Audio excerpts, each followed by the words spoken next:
हे guys what's up, good morning everyone. तो कैसे हैं आप सब लोग। Welcome back to your own channel Deepak Yadav science academy. Welcome to the daily Hindu news and editorial analysis of 24 of सितंबर 2020। तो गाइस आज है तारीख 24 सितंबर 2020 और है थर्सडे। देखेंगे आज का the Hindu complete newspaper. The Hindu complete newspaper को एनालाइज करेंगे from the view point of UPSC and other various competitive exams. तो गाइस डिस्कशन स्टार्ट करने से पहले अगर आपको लेक्चर की पीडीएफ चाहिए और ये आपको द हिंदू हाईलाइटेड न्यूज़पेपर दिख रहा होगा, ये न्यूज़पेपर चाहिए तो आपको करना क्या है, डाउनलोड करना है टेलीग्राम डाउनलोड करने के बाद सर्च बॉक्स आएगा, सर्च बॉक्स में टाइप करना Deepak Yadav IAS academy. Channel मिल जाएगा आपको, नहीं मिलता है कोई बात नहीं, इस चैनल का लिंक आपको डिस्क्रिप्शन बॉक्स में दे दिया गया है। डिस्क्रिप्शन में जाकर आप क्लिक करके भी चैनल को ज्वाइन कर सकते हैं।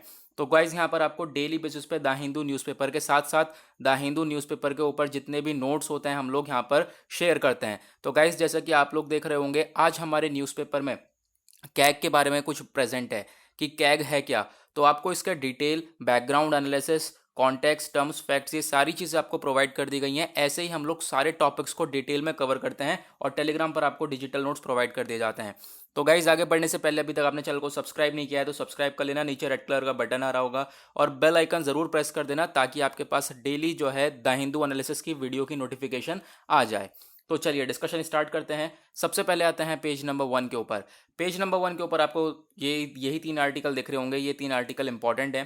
क्या क्या कह रहे हैं इसको हम लोग देखेंगे। सबसे पहला आर्टिकल आपको ये दिख रहा होगा, सी ए जी यानी कैग। इसकी फुल फॉर्म क्या है हमारी, कॉम्प्ट्रोलर ऑडिट जनरल। तो इसने बोला कि जो रफाल की डील हुई थी उसमें अभी भी कुछ चीज़ रह गई है, कुछ चीज़ पेंडिंग है। आपको याद होगा, अगर आप लंबे समय से करंट अफेयर्स कवर कर रहे हो, पढ़ रहे हो, तो फिर आपको पता होगा कि अक्टूबर 2019 में डील हुई थी, रफाल की डील हुई थी, जिसकी वजह से काफ़ी ज़्यादा इशू भी देखने को मिला था। न्यूज़ में काफ़ी बातें कवर करी गई थी, है ना। तो जो वो डील हुई थी 60,000 करोड़ रुपीज़ की, कि 60,000 करोड़ रुपीज़ में 36 रफाल फाइटर जेट्स को खरीदा जा रहा है। उसके अंदर एक और सर्विस इंक्लूड थी कि हम लोग क्या होगा कि जो वो कंपनी है, ये जो रफाल जेट्स दे रहे हैं, ये लोग एक और सर्विस देंगे। और वो सर्विस क्या होगी, जो है टेक्नोलॉजी की सर्विस। ठीक है, टेक्नोलॉजी को भी ट्रांसफ़र करा जाएगा। टेक्नोलॉजी बताई जाएगी कि एयरक्राफ्ट जो है उसके अंदर कैसे डेवलपमेंट करा जा सकता है। ठीक है, क्योंकि हमें तो कुछ चीज़ मालूम नहीं है, बाहर से हम लोग वो चीज़ इंपोर्ट कर रहे हैं, तो फिर हमें इस एयरक्राफ्ट के बारे में कुछ भी नहीं मालूम है। तो उस टेक्नोलॉजी के बारे में बताओ कि जो एयरक्राफ्ट है उसको कैसे हम डेवलप कर सकें। ठीक है, बट ये जो टेक्नोलॉजी है ये अभी तक ट्रांसफ़र नहीं करी गई है, ऐसा सीएजी ने बोला अभी पार्लियामेंट में कल। ठीक है, अपनी रिपोर्ट रखी इसमें और उसमें ये सारी बातें बताई गई। बट अभी आपके लिए इस आर्टिकल से इंपॉर्टेंट क्या हो सकता है, क्योंकि ये तो आपने न्यूज़ पढ़ ली, चलो ठीक है। अब आर्टिकल से इंपॉर्टेंट ये खुद सीएजी आपके यूपीएससी के पॉइंट ऑफ व्यू से इंपॉर्टेंट है। ये बॉडी काफ़ी ज़्यादा इंपॉर्टेंट है। दूसरी चीज़ यहाँ पर एक ये चीज़ इंपॉर्टेंट है, डीआरडीओ। ठीक है, अब डीआरडीओ क्या है, defence research and development organisation. तो क्योंकि यही तो रिसीव करती, क्योंकि ये पूरा का पूरा डिफेंस सिस्टम हमारा हैंडल करती है, तो जो रफाल रिसीव करें वो डीआरडीओ ने रिसीव करें, तो फिर वो सिस्टम जो टेक्नोलॉजी है वो भी यही रिसीव करती, तो ये भी न्यूज़ में है। ठीक है, तो फिर अभी हम लोग क्या करेंगे, इन दोनों चीज़ों को कवर करेंगे। ये दोनों चीज़ें यूपीएससी के पॉइंट ऑफ व्यू से सबसे ज़्यादा इंपॉर्टेंट है। इस तरीके से आपको न्यूज़पेपर कवर करना है। आर्टिकल ठीक है पढ़ लिया, अब आर्टिकल में से आपके लिए क्या इंपॉर्टेंट है, करंट अफेयर में से वो ज़्यादा इंपॉर्टेंट है कि आप लोग देखो कि स्टैटिक पोर्शन में मेरा क्या क्या चीज़ें आ सकती हैं। तो आप देखोगे यहाँ पे जनरल स्टडीज़ पेपर 2 के पॉइंट ऑफ व्यू से इंपॉर्टेंट है controller and audit general of India यानी कि कैग। तो ये जो है सीएजी ऑफ इंडिया, ये एक अथॉरिटी है जो कि एस्टेब्लिश करी गई article 148 of the constitution of India के द्वारा।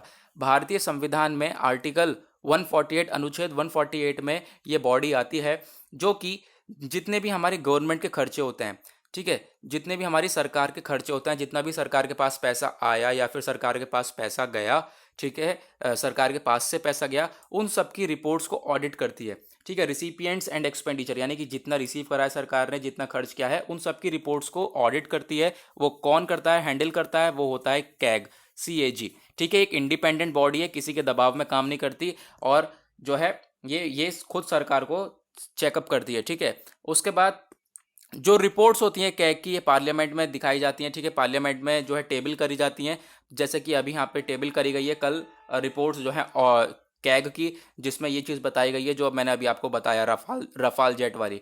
ठीक है, उसके बाद क्या है, उसके बाद जो है कैग जो है ये मेंशन्ड है हमारे संविधान में। ठीक है, भारतीय संविधान में इसके बारे में बताया गया है कैग के बारे में। अंडर आर्टिकल 148 टू 151 तक बताया गया है। मैं रिकमेंड करूंगा कि आप लोग जाकर ये आर्टिकल 148 से लेकर 151 तक ज़रूर पढ़ें। ठीक है, इंडियन पॉलिटी में आपकी लक्ष्मीकांत की बुक में ज़रूर हैं ये आर्टिकल, डिटेल में समझाए गए हैं, तो आप जाकर उन्हें पढ़ सकते हैं। हालांकि मैं यहाँ पे आपको सारी चीज़ें बता रहा हूँ। ठीक है, फिर उसके बाद जो ये कैग है, ranked 9th and enjoys the same status of जज ऑफ सुप्रीम कोर्ट, जो कि हमारा सुप्रीम कोर्ट जज होता है। ठीक है, सुप्रीम कोर्ट का जज होता है, जो पावर्स उसके पास होती हैं ऐसा ही हमारा कैग के पास भी पावर्स होती हैं, आप ऐसा कह सकते हो। यानी कि कैग के पास काफ़ी ज़्यादा पावर होती हैं। कैग एक बहुत ज़्यादा पावरफुल और मोस्ट इंपॉर्टेंट बॉडी है। ठीक है, उसके बाद करेंटली जो कैग हैं इस समय वो राजीव महर्षि जी नहीं हैं। ठीक है, यहाँ पर ये आर्टिकल पुराना है, इस वजह से यहाँ पर मैंने इसे फॉरवर्ड कर रखा है, तो ये इनका नाम है। ठीक है, लेकिन ये कैग इस समय के नहीं है। इस समय के कैग कौन है आपको बताना है। और इस समय के जो कैग हैं वो पहले जम्मू कश्मीर के लेफ्टिनेंट गवर्नर हुआ करते थे। जो जल्दी से जाओ कमेंट सेक्शन में और बताओ कि अभी करेंटली कैग ऑफ इंडिया कौन है। ठीक है, चलो उसके बाद अब अपॉइंटमेंट कैसे होता है, यानी कि अगर मान लो किसी को कैग बनाना है, सीएजी बनाना है, तो फिर उसका कैसे अपॉइंटमेंट करा जाएगा। तो ये अपॉइंट करा जाएगा प्रेसिडेंट ऑफ इंडिया के द्वारा। ठीक है, प्रेसिडेंट ऑफ इंडिया रिकमेंड करेगा प्राइम मिनिस्टर को, फिर प्राइम मिनिस्टर के द्वारा जो है ये अपॉइंट करा जाएगा ये कैग। ठीक है, तो इस तरीके से जो है ये प्रोसेस होता है। कैग को रिमूव भी करा जा सकता है। ठीक है, अगर उसका कोई वैसा बिहेवियर हो, मिसबिहेवियर हो, तो उसकी वजह से रिमूव करा जा सकता है। या फिर अगर कैग खुद चाहे अपने आप को रिमूव करना, तो वो भी खुद कर सकता है। ठीक है, तो ये सारी प्रोसेस है। अब आपके पास कोई भी अगर क्वेश्चन आएगा तो आप सॉल्व कर दोगे। कैग के लिए बस इतना ही पढ़ना है आपको। ठीक है, चलो आगे बढ़ते हैं। उसके बाद हमारे न्यूज़पेपर में एक और बॉडी प्रेजेंट थी, वो कौन सी है, डीआरडीओ है ना। तो इसको भी कवर कर लेते हैं, डिफेंस रिसर्च एंड डेवलपमेंट और ऑर्गेनाइजेशन को। ये भी एक इंपॉर्टेंट बॉडी है। तो ये जो है जनरल स्टडीज़ पेपर 3 के पॉइंट ऑफ व्यू से इंपॉर्टेंट है। Achievements of Indians in science and technology के पॉइंट ऑफ व्यू से इंपॉर्टेंट है। ठीक है, तो हम लोग इसको कवर करें। तो फिर सबसे पहले तो आपको फुल फॉर्म ही दिखेगी, फिर से फुल फॉर्म बता दे रहा हूँ एक बार, defence research and development organisation. अब मैं इसको डीआरडीओ बोलूँगा। ठीक है, तो जो डीआरडीओ है वर्क करता है under the administrative control of ministry of defence. Ministry of defence के अंडर में ये काम करता है, पूरे के पूरे डिफेंस सिस्टम को हैंडल करता है। ठीक है, और ये जो वर्क करता है ताकि जो एक world class science and technology को एस्टेब्लिश करा जा सके, क्योंकि जो आप नाम से ही समझ रहे होंगे, developmental defence research and developmental organisation, defence के ऊपर रिसर्चेस करना और उसके ऊपर जो है डेवलपमेंट करना। ठीक है, चलो बढ़िया। उसके बाद अभी यहाँ पर इसके डीआरडीओ के चेयरमैन कौन है, ये आपसे क्वेश्चन पूछा जा सकता है। डॉक्टर जी सतीश रेड्डी जी अभी यहाँ पर इसके चेयरमैन है।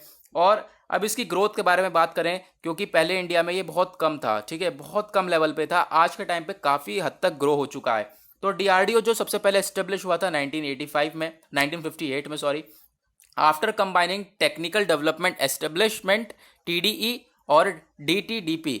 ठीक है, टीडीई और डीटीडीपी को मिक्स करके, इन दोनों को कंबाइन करने के बाद हम लोगों ने क्या करा, डीआरडीओ को बनाया।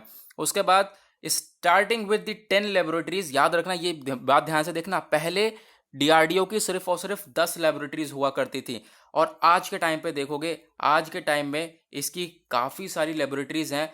5,000 के आसपास इसकी, सॉरी 5,000 कह रहा हूँ, 52 लेबोरेटरीज हैं आज के टाइम पर इसकी। तो अभी हम लोग देखें तो प्रेजेंटली जो ये ऑर्गेनाइजेशन है, यहाँ पर 5,000 तो साइंटिस्ट हैं, क्योंकि एक तो रिसर्च ऑर्गेनाइजेशन है, यहाँ पर रिसर्चेस वगैरह करी जाती है। तो 5,000 तो साइंटिस्ट है इसके अंदर, और 25,000 साइंटिफिक टेक्निकल सपोर्ट पर्सनल, जो 25,000 है वो वर्कर्स हैं। तो आप समझ सकते हो पहले कितनी कम हुआ करता था ये, अब कितना ज़्यादा ग्रो हो चुका है इंडिया में। फिर उसके बाद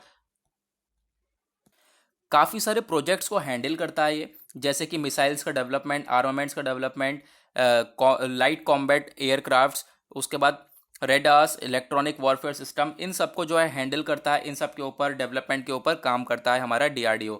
एट दी लास्ट यहाँ पे एक इंपॉर्टेंट चीज़ आती है डीआरडीओ के बारे में, उसका हेडक्वार्टर आपसे पूछा जा सकता है, वो है न्यू दिल्ली में। चलो हमने कवर कर लिया। उसके बाद नेक्स्ट आर्टिकल आप लोग को ये दिख रहा होगा, Supreme Court grant relief to Facebook officials. तो यानी कि सुप्रीम कोर्ट ने अभी रिलीफ दे दिया है कुछ फेसबुक ऑफिशियल्स को, क्योंकि अभी यहाँ पे क्या हुआ था, दिल्ली राइट्स चल रहे थे, दिल्ली में काफ़ी सारे दंगे चल रहे थे, जो कि मैंने पढ़ा चुका हूँ आपको पहले, जब जो न्यूज़ में था ये सारी चीज़ें। तो फिर क्या करा गया, जो सुप्रीम कोर्ट के सॉरी कह रहा हूँ, जो यहाँ पे फेसबुक के ऑफिशियल थे, कौन, अजीत मोहन जी अभी यहाँ पर थे और फेसबुक के ऑफिशियल, तो इनको क्या करा कि इनको पकड़ लिया और कोर्ट में बुलाया, जब ये सब दंगे चल रहे थे। ठीक है, फिर उसके बाद अब यहाँ पर क्या हो गया, फाइनली इन्होंने, सुप्रीम कोर्ट ने क्या बोला कि इन्हें रिलीज कर दिया गया है। कोई बात नहीं, यहाँ पर जो है अब यहाँ पर क्या हुआ कि इनको रिलीफ दे दिया गया है, अब इनका यहाँ पे कोई रोल नहीं है इसके अंदर, ये सारी चीज़ें बोली गई। चलो आगे बढ़ते हैं। उसके बाद नेक्स्ट आर्टिकल आप लोगों को ये दिख रहा होगा मॉनसून सेशन के बारे में। मॉनसून सेशन जो कि हमारा पार्लियामेंट में आजकल मॉनसून सेशन चल रहा है, सबको पता है, काफ़ी बार मैं इसको पढ़ा चुका हूँ। ठीक है, तो ये हर बार जो एंड हो रहा है इसमें काफ़ी सारा प्रोटेस्ट वगैरह देखा जा रहा है, क्योंकि काफ़ी सारे बिल्स भी पास हो रहे हैं, जैसे कि अभी आपने देखा लेबर लॉज बिल्स पास हुए, उसके बाद फार्मर बिल पास हुए, एग्रीकल्चर बिल्स पास हुए। तो फिर इसके रिगार्डिंग काफ़ी सारा प्रोटेस्ट भी देखा जा रहा है हमारे मॉनसून सेशन में। बट अब आपको एक क्वेश्चन बताना है, ठीक है, एक मैं क्वेश्चन पूछूंगा, आपको उसका आंसर बताना है कि अब की बार जो मॉनसून सेशन है वो हर बार से कुछ डिफरेंट है। ठीक है, अब की बार मॉनसून सेशन में क्या चीज़ों को ऐड नहीं करा गया है, मैं कह रहा हूँ कि किन किन चीज़ों को ऐड नहीं करा गया है। ठीक है, क्योंकि हम काफ़ी बार इसको कवर कर चुके हैं, तो आपको बताना है। चलो उसके बाद आगे बढ़ते हैं, और पेज नंबर 1 हमारा ख़त्म हुआ, हमने सारी इंपॉर्टेंट चीज़ों को डिटेल में देखा। उसके बाद पेज नंबर 3 के ऊपर आते हैं। पेज नंबर 3 के ऊपर ये आर्टिकल दिख रहा होगा, आप कह रहे होगे इस आर्टिकल में क्या इंपॉर्टेंट है। सेंटर ने बोला कि जो दिल्ली में लैब्स हैं वो एक दिन में 27,000 तक RT-PCR टेस्ट कर सकती हैं। चलो इसमें इसमें क्या इंपॉर्टेंट है हमारे लिए, कुछ इंपॉर्टेंट नहीं है, बट इंपॉर्टेंट है वो है RT-PCR। ये RT-PCR टेस्ट है क्या, क्योंकि ये काफ़ी ज़्यादा न्यूज़ में है, क्योंकि कोविड-19 के लिए RT-PCR टेस्ट करा जाता है। चलो समझाता हूँ ये टेस्ट है क्या। जनरल स्टडीज़ पेपर 3 के पॉइंट ऑफ व्यू से इंपॉर्टेंट है। तो सबसे पहले इसकी फुल फॉर्म देख लें, reverse transcription polymerise chain reaction. Reverse transcription polymerise chain reaction is the full form of RT-PCR। ठीक है, अब आपको यहाँ पर इसकी फुल फॉर्म याद हो जानी चाहिए। उसके बाद मैं आपको अब पिक्चर के थ्रू समझाता हूँ ताकि आपको क्रिस्टल क्लियर हो जाए। देखो होता क्या है इस टेस्टिंग में, सबसे पहले एक बंदा मान लो कि ये कोविड-19 पॉजिटिव पाया गया है। चलो कोविड-19 पॉजिटिव पाया गया है, तो फिर क्या होगा, इसका टेस्टिंग कराएगा, इसकी RT-PCR टेस्टिंग करी जाएगी। तो इसके नोज़ में से लिक्विड लिया जाएगा, स्वैब लिया जाएगा, जिसे हम लोग कहते हैं नोज स्वैब।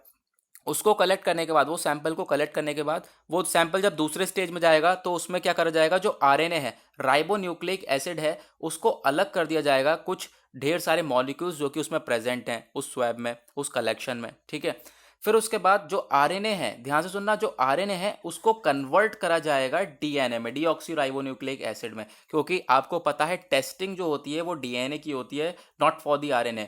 ठीक है, अब यहाँ पे क्या हुआ कि इसका नाम कैसे पड़ा, reverse transcription polymerise chain reaction, यानी कि RNA से हम लोग DNA में कन्वर्ट कर रहे हैं, दैट इज वाई यहाँ पे रिवर्स वर्ड है, ये ऐड हुआ। ठीक है, अब यहाँ पे DNA में कन्वर्ट कर दिया। अब DNA जब कन्वर्ट हो गया तो हम इजीली टेस्टिंग कर सकते हैं, और DNA की टेस्टिंग हो जाएगी। उसके बाद जब ये टेस्टिंग हो जाएगी तो पता चल जाएगा कि वो पर्सन कोई वायरस पॉजिटिव है या नेगेटिव है। ठीक है, ये सारी चीज़ें उसके बाद में पता चल जाएगी। तो यह है पूरा का पूरा प्रोसेस RT-PCR का, इसको याद रखना। आगे बढ़ते हैं। उसके बाद पेज नंबर 3 पर हमने आर्टिकल्स अपने कवर कर लिए। पेज नंबर 4 पर भी हमारे लिए कोई आर्टिकल इंपॉर्टेंट नहीं है, और उसके बाद चलते हैं डायरेक्ट पेज नंबर 6 के ऊपर, दैट इज एडिटोरियल। एडिटोरियल होता है यूपीएससी के पॉइंट ऑफ व्यू से इंपॉर्टेंट, डिस्कस करेंगे। सबसे पहले हम देखेंगे ये वाला एडिटोरियल। ये वाला एडिटोरियल क्या बोलता है, seeing dystopia in India's democracy. India की डेमोक्रेसी में कुछ हमें डिस्टोपिया दिखाई देता है। ठीक है, अब डिस्टोपिया क्या होता है, सबसे पहले मैं आपको डिस्टोपिया का मीनिंग दिखा देता हूँ। हालांकि मैंने ऐसे ही सर्च किया और डिस्टोपिया का मीनिंग आपको यहाँ पे पता चल चुका है। क्या है, एक स्टेट या फिर एक सोसाइटी जहाँ पर लोग काफ़ी ज़्यादा सफ़र कर रहे हो, लोगों के साथ इनजस्टिस हो रहा हो। ठीक है, लोग काफ़ी ज़्यादा सफ़र कर रहे हो या लोग काफ़ी ज़्यादा परेशानी में हो और लोगों के साथ इनजस्टिस हो रहा हो। तो यहाँ पर इंडिया की डेमोक्रेसी में हम लोगों को क्या दिख रहा है कि लोगों के साथ इनजस्टिस हो रहा है काफ़ी ज़्यादा। ठीक है, ये सारी चीज़ें हम लोगों को अपनी इंडिया की डेमोक्रेसी में इस समय दिखाई दे रही हैं। तो अब यहाँ पर आप यूपीएससी के पॉइंट ऑफ व्यू से क्या पढ़ सकते हो, यूपीएससी के पॉइंट ऑफ व्यू से पढ़ना ज़रूरी है कि इंडिया की डेमोक्रेसी, ये डेमोक्रेसी क्या होती है, इसको ज़रूर पढ़ना। ठीक है, अदरवाइज मैं यहाँ पे कवर कराऊंगा। तो चलो मैं सबसे पहले आपको डेमोक्रेसी के बारे में बता दूं, ये डेमोक्रेसी क्या होती है। तो फिर ये general studies paper 2 Indian polity के पॉइंट ऑफ व्यू से इंपॉर्टेंट है। कंसेप्ट ऑफ डेमोक्रेसी देखें पहले की और आज के टाइम की, तो इसका मतलब क्या है, डेमोक्रेसी एक गवर्नमेंट है, सरकार है हमारी, ठीक है, जो कि हमारे द्वारा चूज करके लाई जाती है। जब हम चुनते हैं उस सरकार को तभी वो सरकार आएगी, दैट इज कॉल्ड डेमोक्रेसी। ठीक है, यानी कि डेमोक्रेसी एक गवर्नमेंट है, of the people, by the people, for the people, यानी पीपल के लिए, और पीपल यहाँ पर उन्हीं को, जो पीपल चूज करते हैं उस गवर्नमेंट को, उसके कहते हैं हम लोग डेमोक्रेसी गवर्नमेंट। ठीक है, तो इंडिया एक डेमोक्रेसी है, जी है, क्योंकि यहाँ पर हम लोग खुद अपने लिए अपने प्राइम मिनिस्टर को, अपने जो भी यहाँ पर हम लोग चूज़ करते हैं वो सब हम लोग खुद वोट्स के थ्रू चूज़ करते हैं, ठीक है। तो इस वजह से इंडिया भी एक डेमोक्रेसी है। अलग अलग डेफिनेशंस बताई गई हैं बड़े बड़े लोगों के द्वारा, अब्राहम लिंकन जी के द्वारा, इन सब के द्वारा बड़ी बड़ी डेफिनेशंस बताई गई हैं। ये सब मैंने यहाँ पर टेलीग्राम पर डाल दिए हैं, आप जाके पढ़ सकते हैं, क्योंकि आपका भी काम है आपको रीडअप करना है, एक बार चीज़ों को एक बार देखना है। मैं यहाँ पर आपको समझा सकता हूँ, चीज़ों को यहाँ पे बता सकता हूँ कि आपको कैसे कैसे करना है। आपको भी एक बार रीडिंग ज़रूर लेनी है, तो ज़रूर जाकर रीड करा करो नोट्स वगैरह, जो कि यहाँ पे मैं टेलीग्राम पर डाल देता हूँ। उसके बाद महात्मा गांधी जी के कुछ व्यूज थे डेमोक्रेसी के ऊपर, ठीक है। डेमोक्रेसी क्या है? Is the mean of art of science of mobilising the entire physical, economic, spiritual resources of all the various sections of the people in the service of the common good for all। यानी कि people के पास जो है एक self independence है, self respect है, वो अपने आप चूज कर सकते हैं, ठीक है। ऐसे ही यहाँ पर नेहरू जी का कंसेप्ट था, तो इन सब को आप देख सकते हैं। और फिर उसके बाद डेमोक्रेसी तो हमने जान ही लिया कि डेमोक्रेसी है क्या, लेकिन अभी हम देखें पॉजिटिविटी क्या है। डेमोक्रेसी के कुछ पॉजिटिव एस्पेक्ट्स भी हैं। क्या क्या एस्पेक्ट्स है? जैसे कि हमारे पास हमारा राइट है कि हम अपने लीडर को चूज कर सकें, ठीक है। उसके बाद right to free of expression है, right to change the government है हमारे पास, कि जब भी हम चाहें गवर्नमेंट को चेंज कर सकते हैं, ठीक है। उसके बाद देखोगे काफ़ी सारे फंडामेंटल राइट्स हैं, राइट्स ऑफ सिटीजन्स हो गए, rights of minorities to be protected with equal justice under law, ठीक है। इक्वली हम लोगों के पास जस्टिस मिलता है। ये सारी चीज़ें आप लोगों को जो है दिख रही होंगी, ये सारे जो है पॉजिटिव एस्पेक्ट्स हो जाते हैं हमारे डेमोक्रेसी के। लेकिन आज के टाइम पर देखें तो आज के टाइम पे डेमोक्रेसी गलत जा रही है। क्या गलत जा रही है? आज के टाइम पे डेमोक्रेसी सही से काम नहीं कर पा रही, गवर्नमेंट जो है वो सही से काम नहीं कर पा रही। काफ़ी सारी प्रॉब्लम्स देखने को मिल रही है इंडिया में। कोविड-19 की सिचुएशन देखने को मिल रही है इंडिया में, कोविड-19 की सिचुएशन हैंडल नहीं हो रही है। उसको छोड़ो, बाकी सारी चीज़ें हैं, जैसे कि यहाँ पर बताया गया सबसे पहले कि अभी एक जो है वर्ल्ड हैप्पीनेस इंडेक्स रिपोर्ट आई, ठीक है। हैप्पीनेस इंडेक्स रिपोर्ट यानी कि कौन सी कंट्री में ज़्यादातर लोग खुश हैं, तो वर्ल्ड हैप्पीनेस रिपोर्ट 2020 की आई, तो उसमें पता चला कि इंडिया की जो रैंक है, इंडिया की रैंक है 144 आउट ऑफ 153, 153 में से 144वीं रैंक है। यानी कि इंडिया की कितनी बुरी हालत होगी। इंडिया में लोग क्या इतने दुखी हैं कि 144 पे रैंक है? क्यों है ऐसा? वो भी हमारे डेमोक्रेसी की वजह से, ठीक है, तो डेमोक्रेटिक गवर्नमेंट की वजह से। तो फिर यहाँ पर आप कह सकते हो कि ये डिस्टोपिया, इनजस्टिस है हमारे कुछ इंडिया की डेमोक्रेसी में। वो सारी चीज़ें इस आर्टिकल में हमारे राइटर के द्वारा ये लिखा गया है।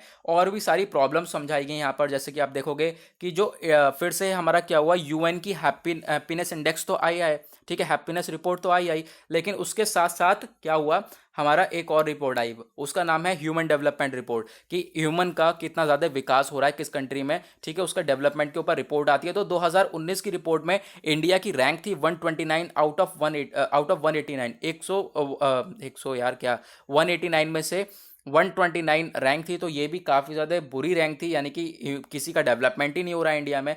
तो फिर क्या कर रही है हमारी इंडिया की डेमोक्रेसी? और उसके बाद देखोगे कोविड-19 की सिचुएशन चल रही है, तो हम चीज़ों का हैंडल नहीं कर पा रहे हैं, हम लोग यहाँ पर चीज़ों को अच्छी तरीके से हैंडल नहीं कर पा रहे हैं, ठीक है। हैंडल करने की कोशिश कर रहे हैं लेकिन अच्छी तरीके से हैंडल नहीं कर पा रहे हैं। तो आप क्या कह सकते हो, ये भी क्या हो गया, एक डिस्टोपिया इन इंडियाज डेमोक्रेसी। समझ गए आप? मतलब मैं ये आर्टिकल क्या बोलना चाह रहा है कि जो इंडिया की डेमोक्रेसी है उससे क्या हो रहा है, हम लोगों को जस्टिस नहीं मिल पा रहा है, लोगों को, पीपल ऑफ इंडिया को जस्टिस नहीं मिल पा रहा है गवर्नमेंट से। तो ये सारी चीज़ें बोली गई आर्टिकल में। नाउ नेक्स्ट आर्टिकल आप लोग को ये दिख रहा होगा, ये है अलाइट टच। ये किस चीज़ के बारे में है कि जो गवर्नमेंट ने अभी रिसेंट डेज में क्या बोला है कि जो मीडिया है, मीडिया के थ्रू यहाँ पे जैसे कि कोई हेटफुल कंटेंट फैला रहा है, ठीक है, या फिर कोई ऐसा कंटेंट फैला रहा है जिसकी वजह से काफ़ी सारे प्रोटेस्ट हो सकता है, काफ़ी सारे दंगे देखे जा सकते हैं, ठीक है, सपोज करा जा रहा है जिसकी वजह से काफ़ी सारे दंगे हो सकते हैं। अगर कोई ऐसा कंटेंट फैला रहा है तो उसके रिगार्डिंग कुछ रूल्स एंड रेगुलेशंस लाए जाएं, ताकि जो प्रॉब्लम्स है अनलॉफुल कंटेंट की, हार्म कॉजिंग डिसइंफॉर्मेशन की, उसको जो है टेकल आउट करा जाए, उससे निपटा जाए। कोई अगर डिसइंफॉर्मेशन फैला रहा है, ठीक है, कोई गलत इन्फॉर्मेशन दे रहा है या फिर कुछ हेटफुल कंटेंट फैला रहा है, जैसे कि अभी आपने एग्जाम्पल भी दिया वॉइस में, मैंने आपको समझाया था परसों, ठीक है, वो कौन सा यूपीएससी जिहाद वाला, सुदर्शन टीवी वाले क्या करा, इन्होंने यूपीएससी जिहाद को दिखाया, उसमें बोला कि जो मुस्लिम्स हैं, मुस्लिम ज़्यादा सेलेक्ट हो रहे हैं, बाकी सेलेक्ट नहीं हो रहे हैं। तो फिर इसकी वजह से काफ़ी ज़्यादा प्रॉब्लम्स भी देखी गई थी, ठीक है। इस आर्टिकल को भी कंप्लीट किया। उसके बाद नेक्स्ट आर्टिकल आप लोगों को ये, इससे पहले हम लोग ये वाला कवर कर लेते हैं। इस आर्टिकल में क्या बोला जा रहा है, अनलॉकिंग कैंपस को जो है अनलॉक करा जा रहा है, यानी कि कॉलेजेस वगैरह हैं वो ओपन होने जा रहे हैं, बट कब से ओपन हो रहे हैं? नवंबर 1 से ओपन हो रहे हैं, लेकिन प्रिकॉशंस वगैरह लिए जाएंगे सारे कोविड-19 के। अब यहाँ पर कह सकते हो आप आर्टिकल में क्या आपके लिए इंपॉर्टेंट हो सकता है इसमें, इस आर्टिकल से यूपीएससी आपके लिए क्या पूछ सकता है, आपका कुछ दिमाग लग सकता है?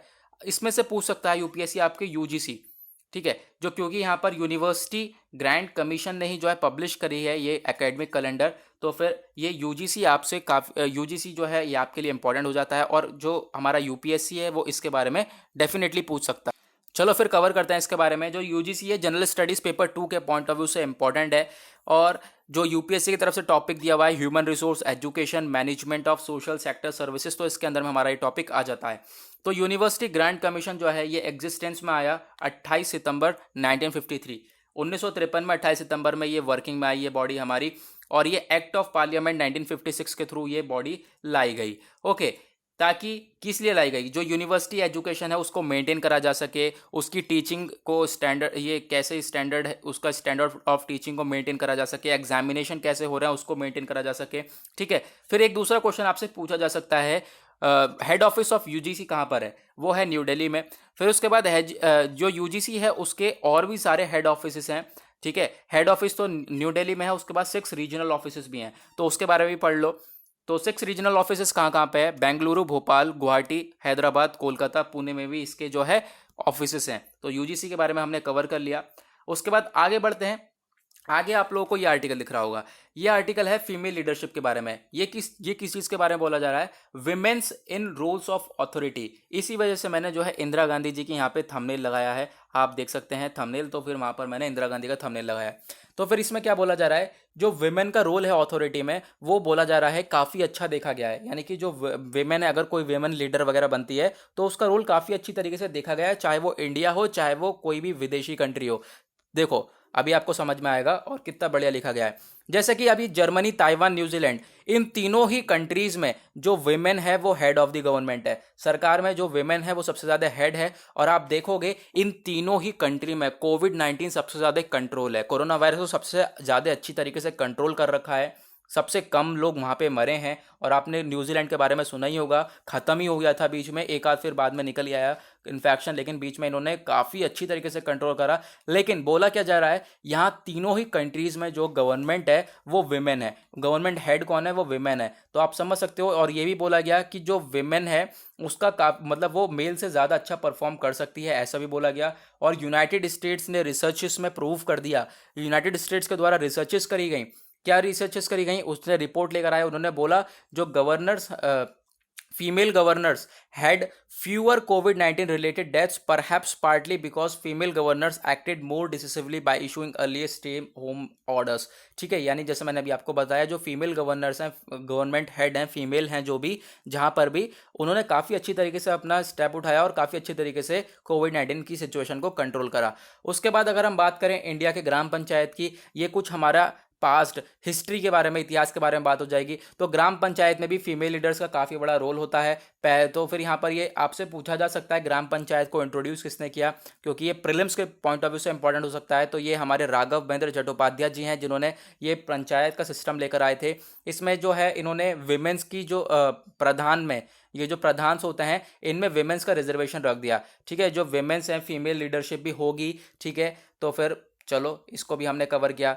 लेकिन ये अभी आपको ये जो आर्टिकल है ना, कुछ अलग बातें लिखी गई हैं, यहाँ पे कुछ अलग बातें लिखी गई हैं, इस तरीके से लिखा हुआ है, लेकिन आपको यहाँ पे समझना है अपने तरीके से। जैसे मैं यहाँ पर आपको चीज़ें समझा दूंगा, कोई बात नहीं। आपको याद रखना है इस आर्टिकल में बात क्या हो रही है, राइटर क्या बोलना चाह रहे हैं। जो वेमेन है, वेमेन का रोल जो है और हमारे अथॉरिटी के अंदर वो काफ़ी ज़्यादा अच्छा माना जा रहा है, और वेमेंस जो है काफ़ी अच्छा जो है परफॉर्म करती हैं, ऐसा भी बोला जा रहा है एज़ कम्पेयर टू मेल्स।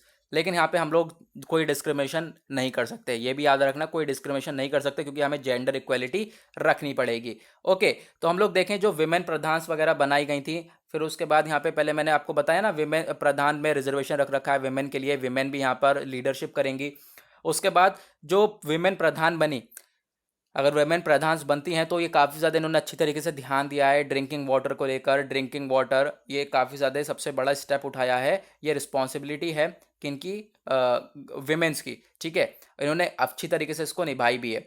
उसके बाद कुछ हमारा पास्ट बोलता है, हिस्ट्री बोलती है, और इस हिस्ट्री को हम लोग कवर नहीं करेंगे, कुछ यहाँ पर इंपॉर्टेंट नहीं है। बट ये आप याद रख सकते हो, जो हमारे अभी आज के टाइम पे आप इनके नेम जानते होंगे, इन फीमेल लीडर्स के नेम जानते होंगे। इंदिरा गांधी, जया ललिता, मायावती, सुषमा स्वराज, ममता बनर्जी, इन जैसी फीमेल लीडर्स के नाम जानते होंगे। और इन्हों ये भी यहाँ पर तो काफ़ी जानी मानी हस्ती हैं, फीमेल लीडर्स हैं, और ये भी काफ़ी हद तक जो है लीड करती हुई आई हैं। और इनमें से कुछ ऐसी हैं जो अभी भी लीड कर रही हैं। तो आपको याद रखना है कि जो विमेंस का रोल है अथॉरिटी में, वो काफ़ी ज़्यादा इफेक्टिव माना जा रहा है। आपको याद रखना है बस खाली इसमें कि अगर आपसे पूछा जाए विमेन का रूल्स अथॉरिटी के अंदर कैसा है, तो आप ये इसमें से कुछ पॉइंट्स, सारा पॉइंट्स नहीं लिखने, कुछ पॉइंट्स आप निकाल के रख सकते हैं। जैसे कि आप देख सकते हो, ये वाला पॉइंट आप अपने आंसर में लिख सकते हो, ठीक है। और आप ये वाले पॉइंट के साथ साथ जो यूनाइटेड स्टेट्स ने रिसर्च करी है, ये वाला पॉइंट भी आप अपने जो है आंसर में लिख सकते हो बस, ठीक है। और भी कुछ पॉइंट्स अब अलग से आपको ऐड करने पड़ेंगे। उसके बाद चलो कवर किया हमने ये भी, आगे बढ़ते हैं। उसके बाद नेक्स्ट पेज पे आते हैं। नेक्स्ट पेज हमारा इस वाले आर्टिकल के ऊपर आते हैं। ये आर्टिकल क्या बोलता है? आर्टिकल खैर इतना इंपॉर्टेंट नहीं है हमारे लिए, इंपॉर्टेंट नहीं है, बट मैं कुछ चीज़ें बताना चाहता हूँ उसके बारे में, ठीक है। जो मेंटल हेल्थ, मतलब जो पीपल होते हैं जिनकी मेंटल हेल्थ सही नहीं होती, ठीक है, थोड़े मैड टाइप होता है, उनकी मेंटल हेल्थ सही नहीं होती है, तो उन लोगों के लिए क्या क्या स्टेप्स उठाने चाहिए। तो आप ये आर्टिकल पढ़ोगे ना, यहाँ से लेके यहाँ तक आपका टाइम वेस्ट होने वाला है, ठीक है। लेकिन आपको कोई बात नहीं, टाइम वेस्ट नहीं करना है, मैंने कर लिया, कोई बात नहीं, अब आपको नहीं करने दूंगा। चलो यहाँ पर हम लोग देखेंगे सबसे पहले a person centric action plan. यहाँ पे बोला क्या जा रहा है कि जो यहाँ मेंटल हेल्थ पीपल है, जो जिन पर्सन की मेंटल हेल्थ सही नहीं है, जैसे कि आप देख सकते हैं यहाँ पर, तो तमिलनाडु भी काफ़ी अच्छा स्टेप उठा रहा है इनके लिए।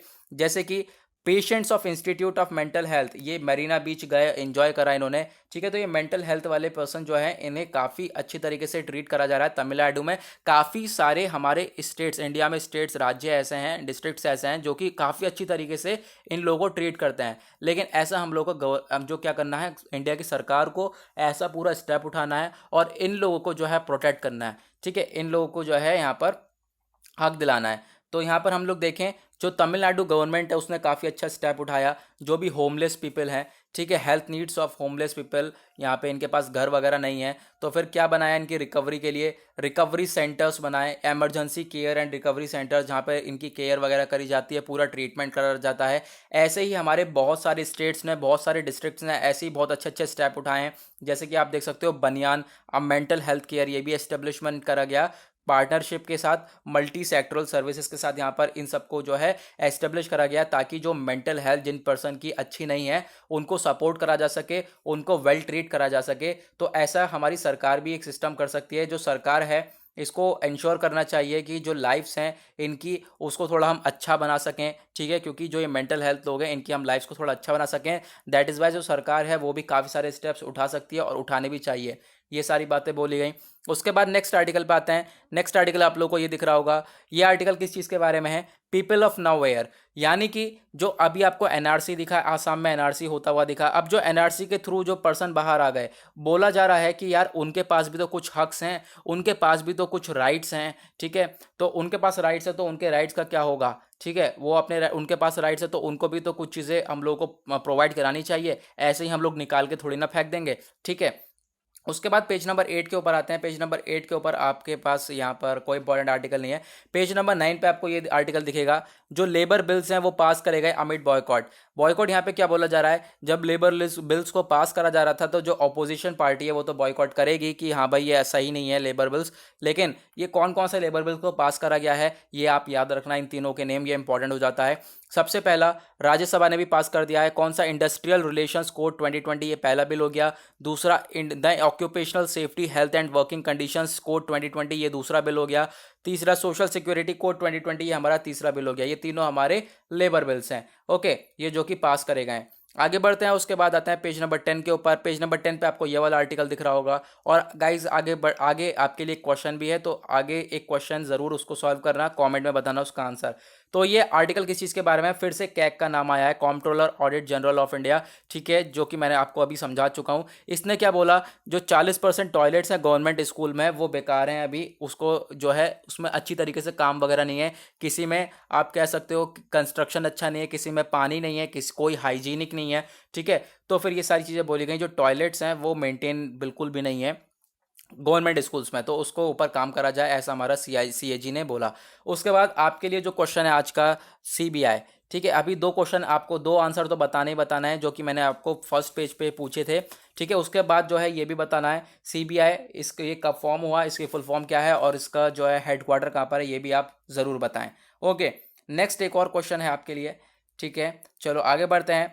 आगे आगे बढ़ते बढ़ते आपको ये आर्टिकल ये दिखेगा। ये क्या बोला जा रहा है, फिर से CAG के द्वारा, कंट्रोलर ऑडिट जनरल के द्वारा फिर से एक बात बोली गई। क्या बोला गया कि जो म्यूजियम है हमारा कोलकाता, यहाँ पर कुछ रिनोवेशन वर्क करा जा रहा था, कुछ रिपेयर करा जा रहा था, कुछ नया नया काम करा जा रहा था, जिसकी वजह से कुछ टूट फूट हो गई म्यूजियम में, ठीक है। तो ये इसकी रिपोर्ट भी क्या करा है, जो कैग है उसने पार्लियामेंट में इसकी रिपोर्ट को भी पेश करा है। तो ये सारी चीज़ें बताई गई। तो गाइज, आज का हो गया हमारा द हिंदू न्यूज़पेपर एनालिसिस का एंड। आई होप आपको मज़ा आया होगा, और आपने वीडियो लाइक नहीं किए तो अभी तक वीडियो को लाइक कर देना, और अभी तक आपने चैनल को सब्सक्राइब नहीं किया, सब्सक्राइब कर लेना। नीचे रेड कलर का बटन आ रहा होगा और बेल आइकन जरूर दबा देना, ताकि आपके पास डेली वीडियो की नोटिफिकेशन आ जाए। तो गाइज, आज के लिए बस इतना ही, मिलेंगे आप लोगों से कल। आज के लिए bye bye, have a nice day.